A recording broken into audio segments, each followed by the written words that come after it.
ముఖ్యంగా విశాఖపట్నంలో జరుగుతున్న భూ కేటాయింపులు అయితే మాత్రం చాలా విమర్శలకు దారి తీస్తుంది అధ్యక్ష. విశాఖపట్నం అనేది మన రాష్ట్రంలోనే కాదు, దేశంలోనే కాదు, ఆసియా ఖండంలోనే అత్యంత బాగా ఫాస్ట్గా డెవలప్ అవుతున్న సిటీ అధ్యక్ష. అక్కడ రూపాయికి కనీసం పప్పు బెల్లాలు రావు అధ్యక్ష, కనీసం శనగలు కూడా రావు అధ్యక్ష, రూపాయికి టీ కూడా వైజాగ్లో రాదు అధ్యక్ష. అలాంటిది వైజాగ్లో వందల వేల కోట్ల రూపాయల విలువైన భూముల్ని అయితే మాత్రం చాలా డెడ్ చీప్గా ఇచ్చేస్తూ ఉండే పరిస్థితి అయితే మనం చూస్తున్నాం అధ్యక్ష. అయితే మనం గతంలో ఒక నానుడు ఉండేది, 99 రూపాయలకే బాటా రేట్ అని. మరి ఇప్పుడు 99 పైసలకే ఏ రేట్ అనాలో అర్థం కావట్లేదు అధ్యక్ష. మన పాత రాజధాని హైదరాబాద్ తీసుకుంటే అధ్యక్ష ఎకరా 150 కోట్లకి అక్కడ ఇస్తున్నారు అధ్యక్ష, ఇక్కడ మాత్రం ఎకరా 150 పైసలకే ఇస్తున్నారు అధ్యక్ష. మరి ఇందులో ఏంటి ప్రాబ్లమో నాకు అర్థం కావట్లేదు. అలాగే ఇంకా పునాది స్థాయిలో ఉన్న అమరావతిలో కూడా ఇస్తున్న భూముల ధరల కంటే మా విశాఖపట్నంలో ఇంకా తక్కువకి ఇస్తూ ఉన్న పరిస్థితి అధ్యక్ష.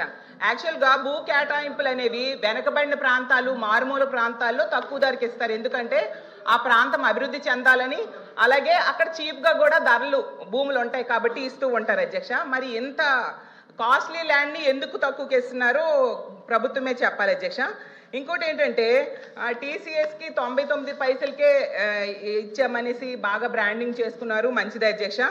అయితే టీసీఎస్ అంతకి ఇవ్వాలని డిమాండ్ చేసిందా లేదా ప్రభుత్వమే ఆఫర్ చేసిందా తెలియదు కానీ అధ్యక్ష, ఐటీ కంపెనీలకు ఇస్తామని చెప్పి రియల్ ఎస్టేట్ కంపెనీలకు అయితే భూములు అత్యంత తక్కువ ధరలకైతే ఇచ్చేస్తున్నారు అధ్యక్ష.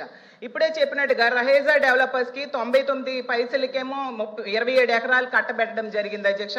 అలాగే అడ్రస్ లేని వర్సా కంపెనీకి డెడ్ చీప్గా 3000 కోట్ల రూపాయల భూమిని కట్టబెట్టాలని ట్రై చేశారు అధ్యక్ష. మాట్లాడనివ్వండి మంత్రి గారు ప్లీజ్. వన్ సెకండ్ అధ్యక్ష, మళ్ళీ నేను ప్రశ్నిస్తున్నా. నేను 5 కంపెనీలని చెప్పాను అధ్యక్ష. 6వ కంపెనీ పేరు మేడం గారు ప్రస్తావించారు. ఆధారాలు పెట్టమని హౌస్ ఆరోపణలు చేసి బయటకు వెళ్తాను. మేడం గారిని ఇప్పుడు ఆధారాలు పెట్టమని లేటెస్ట్ చేస్తూ విత్డ్రా ది స్టేట్మెంట్ అధ్యక్ష. అంతేగాని ఉర్సాక్ మీరు ల్యాండ్ ఎక్కడ ఇచ్చావు అధ్యక్ష? వీఆర్ నాట్ గివెన్, మేము ఇవ్వలేదు అధ్యక్ష. చాలా స్పష్టంగా నేను చెప్పాను, 5 కంపెనీలకే ఇచ్చానని చెప్పాను.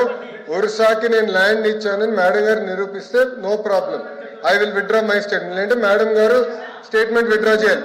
లేదంటే ఏదో ఆరోపణ చేసి మేము బయటకు వెళ్ళి తలపించడం మేము ఒప్పుకోవడానికి సిద్ధంగా లేదు. We are not willing to take that. ఉర్సాకి ఇచ్చామని అంటున్నారు అధ్యక్ష, దయచేసి కరెక్ట్ కాదు అధ్యక్ష. మేడం గారు వివరాలు ప్రజల ముందర పెట్టమని కోరుతున్నారు. అలాగే అడ్రస్ లేని వర్సా కంపెనీకి డెడ్ చీప్ గా 3000 కోట్ల రూపాయల భూమిని కట్టబెట్టాలని ట్రై చేశారు అధ్యక్ష. అంతేగాని ఉర్సాక్ మీరు ల్యాండ్ ఎక్కడ ఇచ్చావు అధ్యక్ష? వీఆర్ నాట్ గివెన్, మేము ఇవ్వలేదు అధ్యక్ష. డెడ్ చీప్ గా 3000 కోట్ల రూపాయల భూమిని కట్టబెట్టాలని ట్రై చేశారు అధ్యక్ష. రియల్ ఎస్టేట్ సంస్థ సత్వా డెవలపర్స్ కి ఆగండి అయ్యా 1500 కోట్ల రూపాయల విలువైన భూమిని డెడ్ చీప్ గా ఇచ్చారు అధ్యక్ష. అలాగే కపిల్ చిట్ ఫండ్కు చెందిన బీవీఎం ఎనర్జీకి 1500 కోట్ల రూపాయల విలువైన భూమిని కూడా డెడ్ చీప్కి ఇచ్చారు అధ్యక్ష. నాకు ఒక తెలియని విషయం ఏంటంటే, ఇప్పుడు ప్రభుత్వ రంగంలో ఏపీఐసి ఉంది అధ్యక్ష, వేల కోట్ల రూపాయల భూమిని అది డెవలప్ చేసి మౌలిక వసతులు కల్పించి పరిశ్రమలకు ఇస్తూ ఉంటారు. మరి వాళ్ళు చేసే పని ఇప్పుడు రియల్ ఎస్టేట్ సంస్థలకు ఎందుకు అప్పచెప్తున్నారు అధ్యక్ష? దీని వెనక ఏ రహస్యం ఉందో అర్థం కావట్లేదు. అంటే ప్రభుత్వ ఉద్దేశం ఏపీఐసి కంటే రియల్ ఎస్టేట్ సంస్థలే గొప్పవా అధ్యక్ష అని నా డౌట్ అధ్యక్ష. అలాగే భూ కేటాయింపులు అన్నీ ఒకే విధంగా ఉండాలి, ఒకే ధరలకి ఇస్తే బాగుంటుంది అధ్యక్ష. లేకపోతే ఇంకా విలువైన భూములు అయితే వేలం వేసి ఇవ్వచ్చు అధ్యక్ష. మరి వైజాగ్ లాంటి సిటీల్లో 99 పైసలకే ఇస్తున్నారు కదా అధ్యక్ష. ఇలాంటిది ఎక్కడా కూడా దేశంలో అయితే నేను చూడలేదు అధ్యక్ష. అసలు రియల్ ఎస్టేట్ సంస్థలకు ప్రభుత్వ భూములు కేటాయించవచ్చు అనేది నా క్వశ్చన్ అధ్యక్ష. అలాగే తీసుకుంటే ఎందుకు వేలం వేయట్లేదు ప్రభుత్వ భూముల్ని, విలువైన భూముల్ని? మరి వేలం వేస్తే ప్రభుత్వానికి ఆదాయం వస్తుంది కదా అధ్యక్ష, అదొక నాకు డౌట్, గౌరవ మంత్రి గారు చెప్పాల్సిందిగా కోరుతున్నాను. ఐటీ పార్కుల అభివృద్ధి ఏపీఐసి నుంచి తప్పిస్తున్నారా, లేదా అంటే ఏపీఐఐసిని కాదని రియల్ ఎస్టేట్ సంస్థలకు ఎందుకు భూములు ఇస్తున్నారు, అది కూడా గౌరవ మంత్రి గారు చెప్పాల్సిందిగా కోరుతున్నాను. ఎంఎస్ఎంఈ పార్కులను కూడా ప్రైవేట్ డెవలపర్స్కి ఎందుకు కేటాయిస్తున్నారు, అది కూడా సమాధానం చెప్పాల్సిందిగా కోరుతున్నాను. ప్రైవేట్ సంస్థలకు ఇచ్చే భూముల్లో 50 నుంచి 60% వాళ్ళు నచ్చిన అవసరాలకు వాడుకునే వెసులుబాటు ఇచ్చిన మాట వాస్తవమా కాదా గౌరవ మంత్రి గారు చెప్పాల్సిందిగా కోరుతున్నాను. అలా ఇస్తే దానివల్ల ఏంటి ప్రయోజనం అని కూడా నేను అడుగుతున్నాను అధ్యక్ష. ఆ ప్రైవేటు సంస్థలకు లబ్ధి చేకూర్చాల్సిన అవసరం ఏముంది అని కూడా నా క్వశ్చన్ అధ్యక్ష. అసలు బెంగళూరు, హైదరాబాదు లాంటి నగరాల్లో బహిరంగ మార్కెట్లో స్థలాలు కొని రియల్ ఎస్టేట్ వ్యాపారం చేసే సత్వాకి విశాఖలో ఎందుకు ఎకరం 1.5 కేటాయించారు కూడా గౌరవ మంత్రి గారు చెప్పాల్సిందిగా కోరుతున్నాను అధ్యక్ష. కపిల్ చిట్ ఫండ్స్ కి చెందిన బీవీఎం ఎనర్జీకి ఎకరం 1.5 కేమో 30 ఎకరాలు కేటాయించారు అధ్యక్ష. ఎందుకు మార్కెట్ ధర? ప్లీజ్ మంత్రి గారు. అధ్యక్ష గుడ్, మంచి షార్ట్ డిస్కషన్ అయిపోయింది అధ్యక్ష. అధ్యక్ష 99 పైసలకి మీరు ఎందుకు భూమి ఇస్తున్నారని సభ్యులు నన్ను ప్రశ్నించారు అధ్యక్ష. It is the policy of the government. దాని కారణం కూడా ఏంటంటే అధ్యక్ష, వెస్ట్ బెంగాల్లో మీరు చూస్తే ఆనాడు టాటా వాళ్ళు నానో ఫ్యాక్టరీ పెట్టేదానికి వెళ్ళారు అధ్యక్ష. రతన్ టాటా గారు వెళ్తే ఆనాటి పాలకులు ఆ ప్రాజెక్ట్ని తరిమేశారు అధ్యక్ష.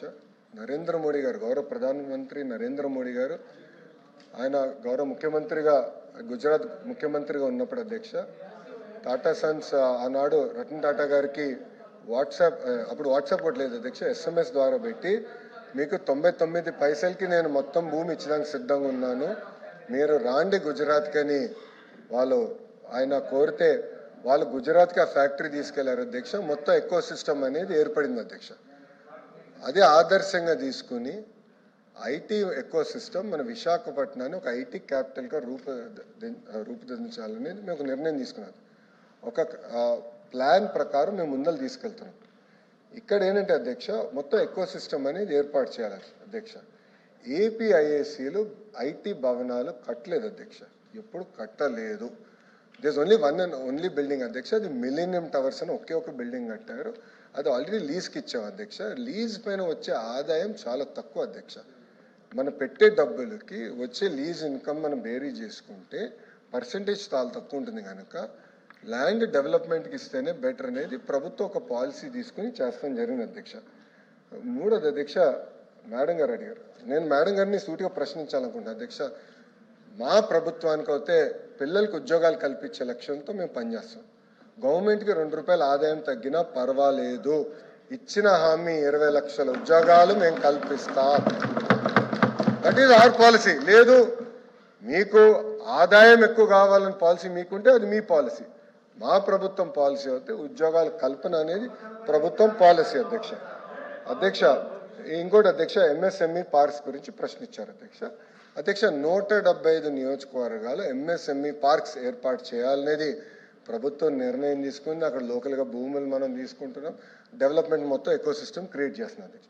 అంతేకాకుండా ప్రైవేట్ పార్క్స్ కూడా చేయొచ్చని మేము పర్మిషన్ ఇచ్చాం అధ్యక్ష. అంటే 10 ఎకరాలు ఉన్నా 20 ఎకరాలు ఉన్నా 200 ఎకరాలు ఎవరి దగ్గరనైతే భూమి ఉందంటే వాళ్ళు ప్రైవేట్ పార్క్స్గా తయారు చేసుకుని వాళ్ళు ఆ పార్క్లో ఇన్ఫ్రాస్ట్రక్చర్ అంతా ఏర్పాటు చేసి వాళ్ళే అది మార్కెటింగ్ చేసి అమ్మకంగా పెట్టి వాళ్ళు చేసుకోవచ్చు అధ్యక్ష. దాంట్లో అద్భుతమైన ఉదాహరణ శ్రీ సిటీ.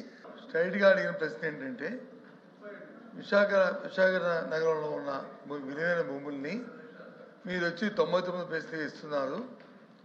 అది ఇచ్చిన దాంట్లో పారదర్శకత లోపిస్తుంది. మీరు వచ్చి వారితో ఏం సంప్రదింపు చేసుకుంటున్నారో ప్రపంచానికి తెలియాలి, కానీ మాకు తెలియదు, ప్రపంచానికి కూడా తెలియదు.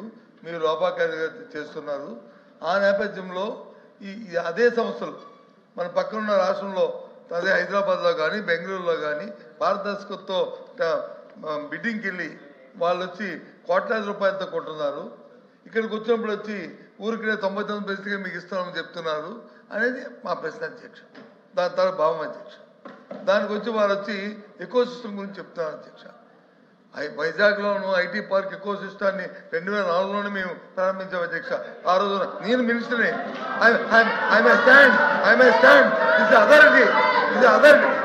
ఐటీ పార్క్ ని ఐటీని మీరు స్థాపించారు. బీజేపీ అధ్యక్ష. మీరు కాదు మీ నాన్నగారు వాళ్ళు చెప్తారు, మీ తండ్రి గారు వాళ్ళు చెప్తారు. 2014, 2019 ఏం చేయాలో చెప్పండి. ఏదైతే 2019లో అధ్యక్ష 2019లో జగన్మోహన్ రెడ్డి అధికారంలోకి వచ్చిన తర్వాత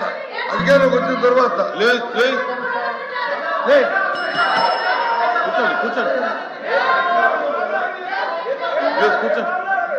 2019లో ఏదైతే మీరు ఎకో సిస్టమ్ గురించి ఈ డేటా సెంటర్ మారుతారో 2019లో జగన్మోహన్ అధికారంలోకి వచ్చిన తర్వాత అదాని డేటా సెంటర్ వచ్చి ఎవరైతే అమలు చేశారు అదాని చెప్పారు కదా, ఇది తెలియదు అధ్యక్ష. అయినప్పటికి కూడా వాటి గురించి సంప్రదింపు చేయడానికి డిస్కస్ చేయడానికి దీని మీద సపరేట్ డిబేట్ తెచ్చుకుంటా బిజినెస్ సెక్టర్. కానీ ఈరోజు ఈ ప్రశ్నకి ఈ ప్రభుత్వం లోపాకారిగా మీకున్న లావాదేవీలతో మీ స్వార్థ ప్రయోజనాల కోసం అధ్యక్ష చెప్తారు అధ్యక్ష. వైజాగ్ గీతం భూములు అధ్యక్ష వాళ్ళ కుటుంబానికి వచ్చి 5,000 కోట్ల భూముల్ని ఏ రకంగా అపరంగా కట్టబెడతారు అధ్యక్ష. ఎంతమందికి ఉద్యోగం ఇస్తారు గీతం 5,000 కోట్ల భూముల్ని కట్టబెడతారు అధ్యక్ష. అధ్యక్ష ఇది సమాధానం అధ్యక్ష. కాబట్టి ఈ ప్రభుత్వం చేస్తున్న ఈ బోధోపిడికి ఈ లాలూచికి నిరసనగా ఈ దందానికి నిరసనగా మీరు చేస్తున్న వ్యతిరేకమే విధానం నిరసనగా ఈ ప్రశ్న నుంచి మేము వాకౌట్ చేస్తాం అధ్యక్ష. చేస్తాం అధ్యక్ష.